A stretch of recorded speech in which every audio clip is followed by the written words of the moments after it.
Bonjour et bienvenue à l'émission La Parole vivante. Cette émission où est-ce qu'on rouvre la Bible et on découvre qui est Dieu et quel est son plan extraordinaire qu'il a pour nous. Aujourd'hui, mon collaborateur, aujourd'hui puis souvent, Martin Jalbert. Salut Martin. Salut Simon, ça va bien? Très bien, merci. Écoute, toi, tu travailles avec Parole de vie. Oui, je travaille avec Parole de vie Canada. On a 2 campus, un en Ontario, un à Sherbrooke, en Estrie. Puis une des choses qu'on fait beaucoup, qu'on aime faire, c'est des camps de vacances. Oui. L'hiver, c'est des week-ends, des fins de semaine. Et l'été, c'est des semaines entières. Et là, alors qu'on s'en va vers la saison de l'été, on se prépare pour nos camps d'été. Puis les jeunes peuvent venir à partir de 7 ans passer une semaine, soit en camp de jour, soit en camp pour coucher. Même les familles peuvent se payer une semaine de vacances alors que nos étudiants à l'école biblique vont enseigner leurs enfants. Il va y avoir des enseignements bibliques appropriés, il va y avoir plein d'activités super plaisantes. Cette année, notre conférencier, c'est Jerry Kramer qui va venir nous parler aux familles. Et les mamans aiment toujours ça, avoir une semaine de congé à faire à manger. Tout est occupé pour eux à la cafétéria de Parole de vie, passer une bonne semaine. Donc, vous pouvez aller à paroledevie.ca puis prendre l'information puis venir camper avec nous autres pendant une semaine cet été. Excellent. Écoute, Martin, on a commencé il y a vraiment un bon bout de temps. Là. Et je pense qu'on a encore pour un bon moment parce que Dieu a tellement de suite dans les idées. C'est un peu ça, notre série qu'on a commencé il y a longtemps. On a commencé en Genèse, puis voir jusqu'à quel point Dieu a de la suite des idées avec le Nouveau Testament. Puis il y a plein de liens à faire. L'Ancien Testament fait beaucoup de sens. En fait, on ne peut pas lire le Nouveau sans comprendre l'Ancien Testament. Puis lorsque tu comprends un peu l'Ancien Testament, tu arrives au Nouveau, tu fais « wow ». Ça met tellement des choses en lumière. Là. Exactement, en perspective. Et là, on est dans Josué au chapitre 9. Où est-ce que ça fait déjà un petit bout de temps? Juste pour nous situer, parce qu'on voit 2 batailles importantes. Des batailles où est-ce que le peuple est en train de conquérir la terre promise, Canaan. Et ça a commencé avec Jéricho, Haï. Peut-être juste nous mentionner un peu ça. Bien, on a traversé le Jourdain, on s'est installé à Gilgal et on a gagné une des grandes batailles sur probablement une des plus vieilles villes du monde, Jéricho. Ensuite de ça, il y a eu une défaite à Haï, une victoire à Haï, puis on a continué à conquérir. Mais là, il y a un peuple, et c'est le contexte de notre histoire aujourd'hui, il y a un peuple qui arrive puis qui il voit bien que les Israélites s'en viennent. Mais c'est tout de même étonnant. Ils ont peur des Israélites. Alors que c'est un peuple d'ex-esclaves qui ont viré en rond pendant 40 ans dans un désert. Ils n'ont pas eu le temps de se bâtir un arsenal militaire. Il n'y a pas grand-chose dans le désert. Non, ils n'ont pas de catapulte, ils n'ont pas de... Ils n'ont rien de tout ça. Ils n'ont rien pour pouvoir percer une ville fortifiée. Sauf qu'ils ont entendu tout comment Dieu les a délivrés d'Égypte, les a fait sortir de la plus grande puissance militaire de l'époque. De l'Égypte. L'Égypte. Pharaon. Attends un petit peu, là.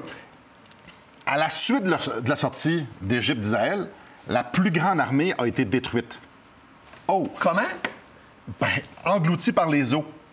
OK. Ça, il faut qu'il y ait quelqu'un là, en arrière de ça, puis c'est pas un homme. Maintenant, ils tournent en rond pendant 7 jours autour d'une ville fortifiée, Les murs étaient épais, là. Double mur fortifié. Avec une armée et tout ça. Ça a été anéanti en tournant en rond, comme ça. Haï, comme ça. Alors, on est au chapitre 9, au verset 3. Les habitants de Gabaon, de leur côté, lorsqu'ils apprirent de quelle manière Josué avait traité Jéricho et Haï, eux autres ont fait « Wow! On est les prochains, ça Alice. » Eux, là, ils font partie de la terre promise, de Canaan, mais c'est un peuple ennemi. Il faut comprendre que Dieu leur avait dit « Vous ne traiterez pas d'alliance. » Parce que Dieu voulait qu'ils aient toute la terre promise à eux autres. Et il faut aussi dire, juste avant de traverser le Jourdain, les autres peuples, s'ils voulaient bien, ils pouvaient avoir une alliance, puis le laisser la vie sauve. Mais Dieu avait dit, quand vous allez rentrer dans la terre promise, vous ne traitez pas d'alliance. Peut-être que là, les auditeurs vont dire, mais Dieu est bien cruel. Oui, mais on en a déjà parlé dans d'autres émissions, on ne va pas s'éterniser, mais c'était des gens qui adoraient des faux dieux. Puis une des façons dont ils adoraient ces faux dieux-là, c'est qu'ils offraient leurs enfants bébés en sacrifice sur des statues brûlantes.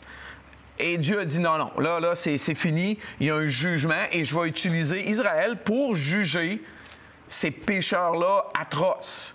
Dieu, il ne tolère pas le péché. On ne se moque pas de Dieu. Tôt ou tard, on va récolter ce que l'on sème. Et ça, on pourrait l'appliquer de bien des façons encore aujourd'hui. Mais ça, c'est une autre histoire.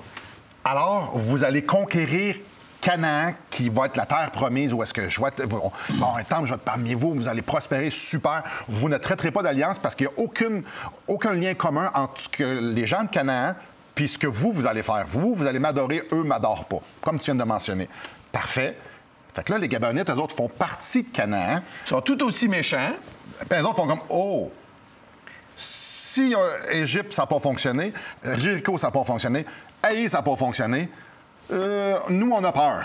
Et c'est intéressant qu'eux autres, leur réaction, c'est d'avoir peur de dire on va aller jaser avec eux autres, essayer de traiter alliance, tandis que d'autres vont se faire une genre de coalition pour aller se battre. Hey, on est plus fort qu'eux autres, on est solide. J'aime comment c'est écrit au verset 4.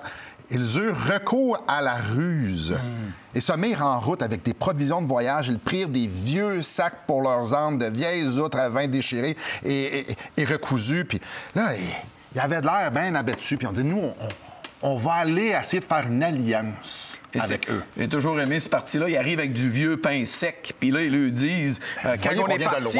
quand on est parti, il était tout chaud, notre pain. Il venait juste de sortir. Puis là, c'est des miettes là, qui tombent comme du pain bien sec. Là. Les vêtements sont usés, les sandales usées. Hey, il était neuf quand on est parti. Faisons alliance. On a besoin de vous autres. On a besoin de vous. En fait, eux autres, ils avaient vraiment peur. Ils avaient peur du peuple d'Israël. Ils avaient peur du Dieu d'Israël. Ils disaient, hey, il faut qu'on traite alliance. Puis on le sait qu'ils ne traiteront pas alliance avec nous. Fait qu'on va... On va y aller par la ruse. Ouais. Mais dans un sens, j'aime leur attitude. Tu vas dire, Martin, t'es un peu fou. Pourquoi? Ils ont, à quelque part, foi que Dieu, c'est le Dieu, le seul vrai Dieu. En tout cas, ils en ont crainte. Il y en a une grande crainte. Puis ils voient bien qu'est-ce que Dieu a fait en faveur d'Israël, puis ils veulent se mettre du bon côté. Probablement un paquet de mauvais motifs dans tout ça, mais ils semblent reconnaître quelque chose. Ouais. Maintenant, comment Israël, Josué et les anciens d'Israël vont accueillir ça? Parce qu'ils ne sont pas supposés, eux, de faire alliance avec les gens de Canaan. Zéro. C'était très clair. Dieu leur avait demandé. Comment ils vont réagir alors qu'ils se font jouer par les Gabaonites, qu'eux autres essaient de rentrer dans une alliance pour se faire protéger? Alors, il y a comme un peu quelque chose de dramatique dans cette histoire-là, mais oui, vraiment. Alors, après la pause, on va dénouer ça, on va regarder ça, on va investiguer ça. Ouais. Simon, si tu permets, j'aimerais encourager nos auditeurs à lire ces récits-là de l'Ancien Testament. On offre gratuitement un Nouveau Testament que vous pouvez commander à l'adresse qui apparaît à l'écran. Mais si vous voudrez avoir toute la Bible, les histoires de l'Ancien Testament, vous pouvez facilement... C'est pas un livre qui est cher à se procurer. Vous pouvez facilement aller à la Librairie chrétienne de Québec. L'adresse également apparaît en bas de l'écran et vous la faire venir ou aller la chercher ici même à Québec pour vraiment un prix dérisoire. Sous 20 $. Sous 20 $, exactement. Et lire pour vous-même les histoires de l'Ancien Testament qui nous font briller davantage les histoires du Nouveau Testament, la venue de Jésus-Christ lui-même. Comme on va voir dans le reste de l'émission, donc restez avec nous.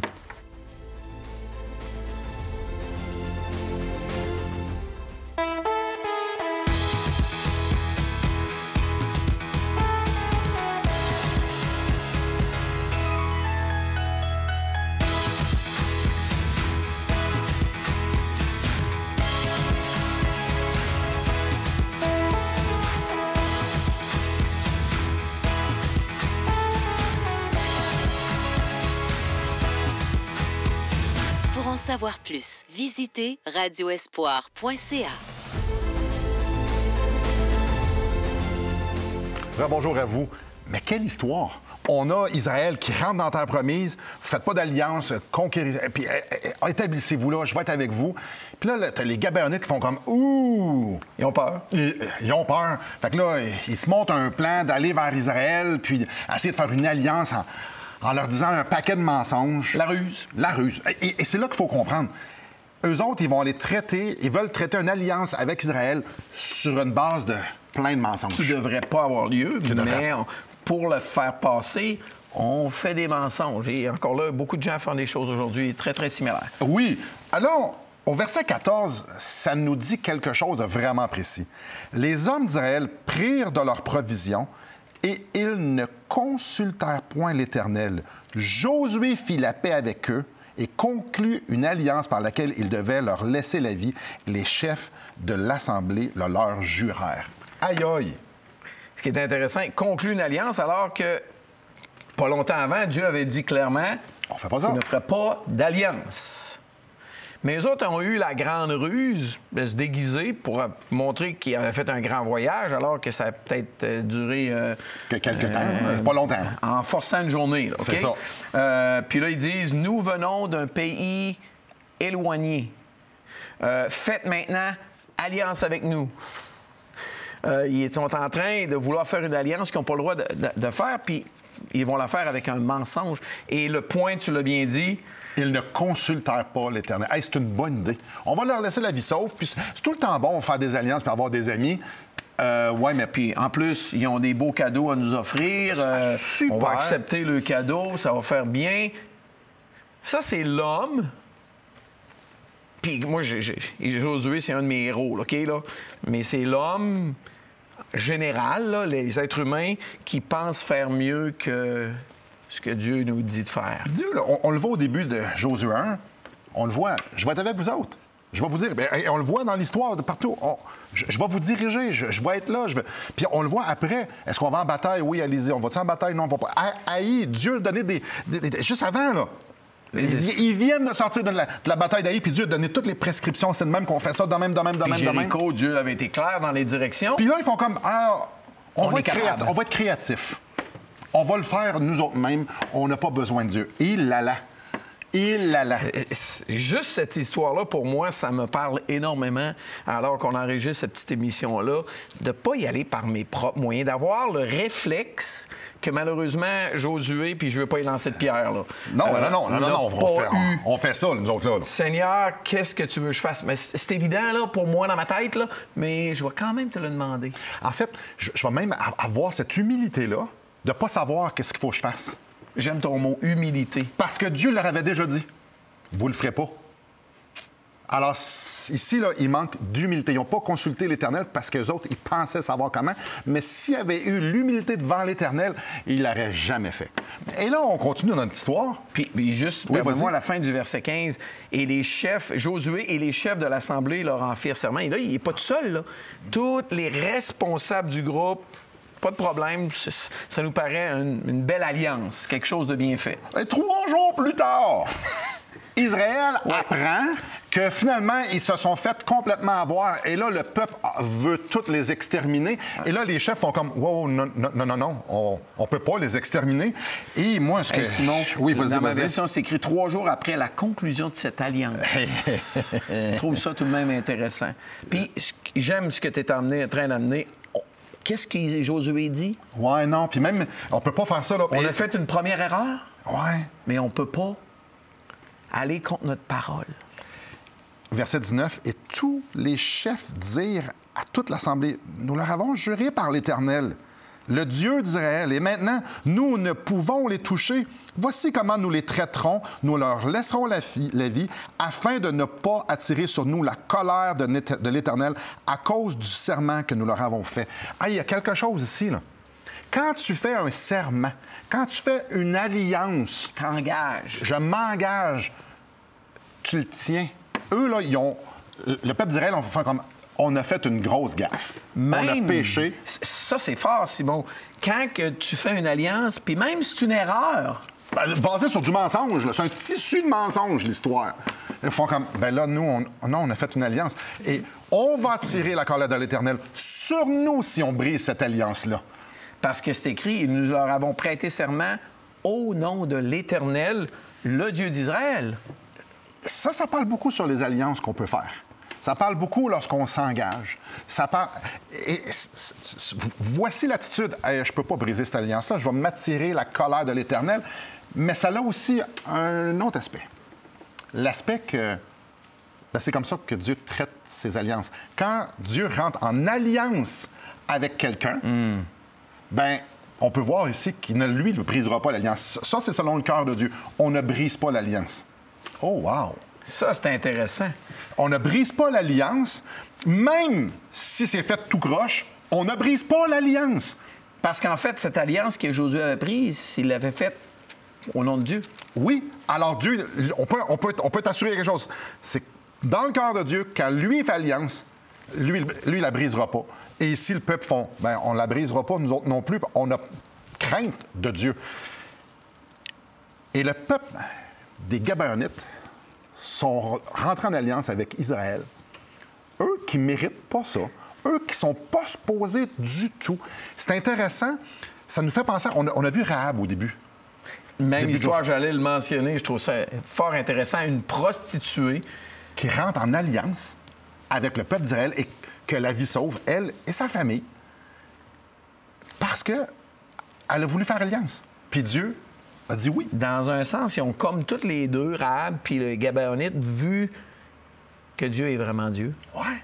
Puis ils ont désiré ça, même si ils ne le méritaient, mais vraiment pas. Une prostituée, on sait qu'est-ce que ça fait. Ça se prostitue, puis on parle de sexuellement, là. Oui, non, c'est... Puis eux autres, comme on a dit au début, c'était des gens qui avaient des faux dieux, adoraient des faux dieux de façon tout à fait atroce. Et Dieu avait décidé de les exterminer. Ils méritaient quoi?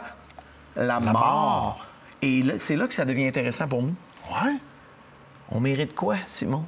Ben, car le salaire du péché, c'est la mort. Si vous en mangez, vous mourrez, certainement.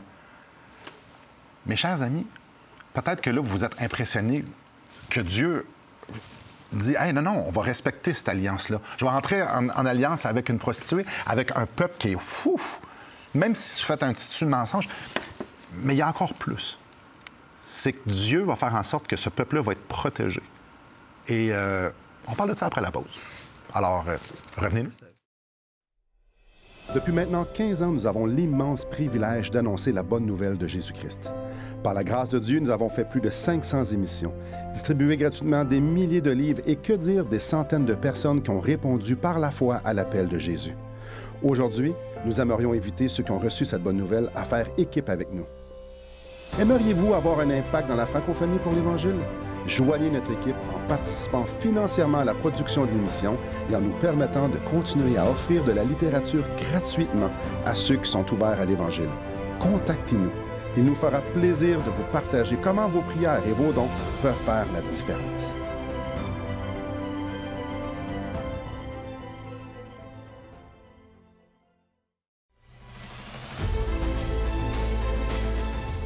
Bonjour à vous. Oui, les Gabaonites, ils se font gracier. Il y a une alliance, et que même si elle a été faite basée sur un tissu de mensonges, l'alliance va tenir. Mais il y a plus.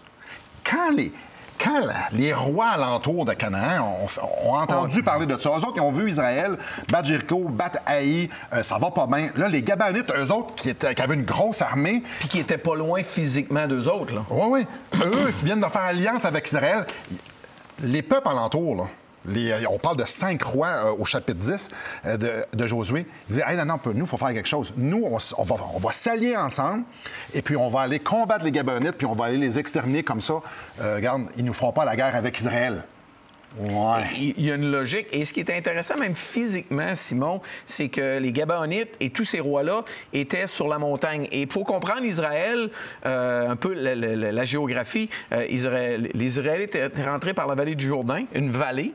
Et tous ces rois-là étaient sur une grande chaîne de montagnes que la Bible appelle la montagne, mais en fait, c'est une grande chaîne de montagnes et ça redescend à la plaine et à la Méditerranée. Mais tous ces rois-là, ils étaient là. Et bon, pour Israël, c'était beaucoup plus difficile, mais ils avaient monté prendre Haï, puis là, ils s'en allaient conquérir toute cette chaîne de montagnes-là. Et une des premières places qu'ils auraient eu à confronter, ça aurait été les Gabaonites. Alors, les autres, ils font alliance avec Israël, donc les autres sont pas contents. Fait que les autres, ils disent... Puis là, les Gabaonites entendent parler que... Les autres rois, les 5 rois, ils ont fait une alliance. Ils vont faire comme, ils s'en vont voir Josué. Josué, ils se sont alliés ensemble pour venir nous combattre. Nous, les Gabaonites, ils disent... Mais c'est intéressant, hein? Josué aurait bien pu dire, ben regarde, c'est tout le monde, allez vous battre, vous avez une armée, tout le kit. Mais écoute, on s'entend le lien de confiance un peu brisé, là. Ils méritaient pas beaucoup d'avoir une armée qui vienne les protéger, là. Mais ils ont fait alliance. Et quand on fait alliance... Au nom de l'Éternel? Puis quand on fait alliance, on la tient. Alors, c'est intéressant parce que là, Israël va aller combattre ces 5 rois-là. Et un des miracles les plus fulgurants, les plus impressionnants dans toute la Bible, c'est là. Dans toute la Bible, hein? Dans toute la Bible. Un des miracles que moi qui fais « Wow! Qu'est-ce que c'est ça? C'est extraordinaire! » Alors qu'il rentre en bataille, Josué prie. On le voit au verset 12. Alors Josué parla à l'Éternel le jour où l'Éternel livra les Amoréens aux enfants d'Israël. Et il dit en présence d'Israël, « Soleil, arrête-toi sur Gabaon, et toi, lune, sur la vallée de Dajalon. » Et le soleil s'arrêta, et la lune suspendit sa course jusqu'à ce que la nation ait tiré vengeance de ses ennemis. Attends un petit peu, là. Pour délivrer les Gabaonites, il y a eu un des plus grands miracles. Le soleil s'est arrêté pour qu'il ait donné le temps et donné l'opportunité à ce que la guerre se fasse et qu'il y ait une victoire. Je pense que c'est important de dire un mot. Là, les gens vont dire ça se peut pas parce que tout le système solaire serait déréglé, tout le kit. Il y en a même qui vont dire oui, la NASA a trouvé qu'il manquait une journée. Ça, c'est pas vrai. C'est un miracle. Je le comprends pas. Mais il y a un paquet de choses que Jésus a fait que tout le monde en accepte. Quand Jésus donne la vue à un aveugle-né, tu comprends tout ça, toi? Mais non. Ou un peuple qui traverse à sec au travers d'une mer. Le Jourdain ou la mer. Ou Jésus qui ressuscite un mort. On n'a pas de trouble avec ça. Mais ça, la Lune, ça marche pas. Non. Bon. Ou bien non, créer tout l'univers à partir de rien. Ah, ça, c'est correct. Mais on n'accepterait pas ça. Alors, moi, c'est écrit. Dieu me le laisse, je le crois, super. Mais ce que je retiens, c'est pas tant le miracle.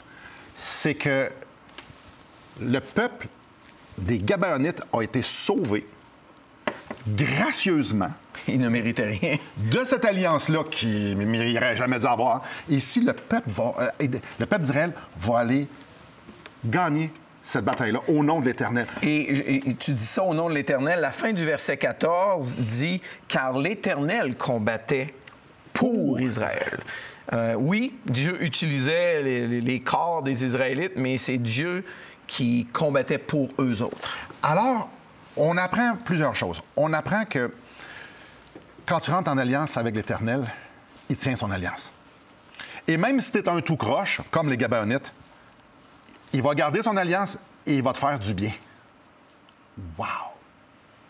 Une des choses que moi j'apprends, c'est que si j'embarque dans une alliance quelconque, respecter mon alliance. Oui, parce que, comme le peuple nous dit, ils ont dit hey, on ne veut pas tirer la colère de Dieu sur nous autres. Là. Non.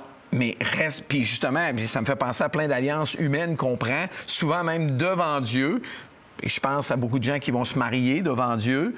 Puis on a tendance à pas souvent respecter ces alliances-là. Et ça, c'est une autre histoire, mais c'est tout de même une piste de réflexion à faire pour chacun d'entre nous. Il fait du bien, même si le lien de confiance est brisé. Il fait du bien, même si il y a un tissu de mensonges. Ils font du bien au nom de l'Éternel. Parce que Dieu est digne et Dieu, c'est ce qu'il veut. Qu'on soit des artisans de paix. C'est la volonté de Dieu et il veut notre bien, notre meilleur pour chacun d'entre nous. Alors, moi, j'ai envie de réfléchir un peu parce que ça m'en dit long à propos de ce que Jésus nous offre. Parce que Jésus nous offre de rentrer en alliance avec nous, par son sang. Et là, ça nous en dit beaucoup. Parce que ici, les Gabonites ne le méritaient pas, c'est plutôt le contraire. Hey, c'est une bonne nouvelle pour nous autres, ça. C'est une bonne nouvelle pour vous, une bonne nouvelle pour moi. Jésus veut rentrer en alliance. Après la pause, on va explorer ça un peu. Restez avec nous.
Bonjour à vous. Ouais, ce qu'on lit dans le Nouveau Testament, c'est qu'une nouvelle alliance. Une alliance que Jésus veut faire avec nous. Et Jésus en parle la nuit où ce qui fut livré. Puis on retrouve ça dans Matthieu 26. Super intéressant qu'il parle d'une nouvelle alliance. Puis en fait, ça se retrouve même dans à peu près tous les évangiles, de ce détail-là de l'alliance dans quelque chose de particulier. Ouais. Tu veux nous le lire, Simon? Oui, certainement. on le dit ici au verset 28, « Car ceci est mon sang, le sang de l'alliance qui est répandu pour beaucoup pour le pardon des péchés. » Ce mot-là, alliance, en tant que Québécois, on n'en parle pas beaucoup. Puis peut-être le mot le plus souvent reconnu pour alliance, on parle des gens de mariage. Ouais. Mais pour les Juifs, qu'on vient de le voir, c'est un mot qui revient constamment. Dans l'Ancien Testament, il est partout. On a un Dieu d'alliance. Un Dieu Et on le d'alliance. voit dans l'Ancien Testament, là, mur à mur. C'est comme si Dieu veut faire un engagement avec nous autres. Puis nous autres, on n'arrête pas de briser cet engagement-là. Et Jésus arrive et dit, « Je vais faire une nouvelle alliance avec vous autres. » Et c'est spécial. Puis il dit, mon sang, ça fait partie de la nouvelle alliance. Parce que ça nous dit, ici, je fais une nouvelle alliance, puis mon sang qui est répandu pour beaucoup, pour le pardon des péchés. Ah, dans cette nouvelle alliance-là, il y a un sacrifice qui est fait. Il y a un sacrifice qui est fait, c'est Jésus qui offre son sang pour nous, pour le pardon de nos péchés. Et ça, là, quand moi, je me l'approprie, quand je dis oui, oui, Seigneur, alors on rentre en alliance. Et ce qui est intéressant, c'est comme les histoires qu'on vient de regarder, la grande histoire des Gabaonites qui méritaient vraiment pas ça. Moi, je ne mérite vraiment pas d'être en alliance avec Dieu, puis le sang de son Fils Jésus, alors que moi, je suis coupable par mes péchés, mes paroles, mes pensées, mes actions mauvaises, mes mauvaises attitudes. Je m'identifie beaucoup aux Gabaonites. Certainement. Je ne mérite pas d'être dans une alliance avec mon Dieu, mais Jésus arrive et dit, c'est Jésus qui parle, là. Ouais. Car ceci est mon sang. Il prend la coupe, puis il dit ça représente mon sang, une alliance que je veux faire avec vous autres pour vous pardonner vos péchés. Aïe, aïe. Wow! Pour que maintenant vous fassiez partie de ma famille, de mon peuple, faire partie de moi, de mon royaume. Alors, c'est vraiment intéressant. C'est pas nous qui allons vers Jésus d'une façon tout croche. C'est Jésus qui vient vers nous et qui nous dit, « Veux-tu faire alliance avec moi? Je vais m'occuper de tous tes péchés. Je vais m'occuper de tes transgressions. Je vais être crucifié à la croix pour toi. Je vais porter la colère de mon Père, la coupe de la colère de Dieu. Je vais la prendre et on va partager ensemble cette coupe-là, cette coupe de la nouvelle alliance. Maintenant, l'offre est à nous. De dire, oui, je vais m'asseoir avec Jésus et oui, je veux faire alliance avec lui. Oui, je veux mettre ma confiance dans ce qu'il a fait. Oui, j'ai rien apporté à la table, sinon que je suis un tout croche. Mais lui dit, c'est correct. Moi, je t'aime et on va faire alliance. Je veux prendre soin de toi. Je veux qu'on soit réconciliés. Mais quelle offre! Merci beaucoup, Martin. Merci, Simon. Merci beaucoup à vous. Et je vous en supplie, soyez réconciliés avec Dieu. Faites cette alliance. Que le Seigneur vous bénisse.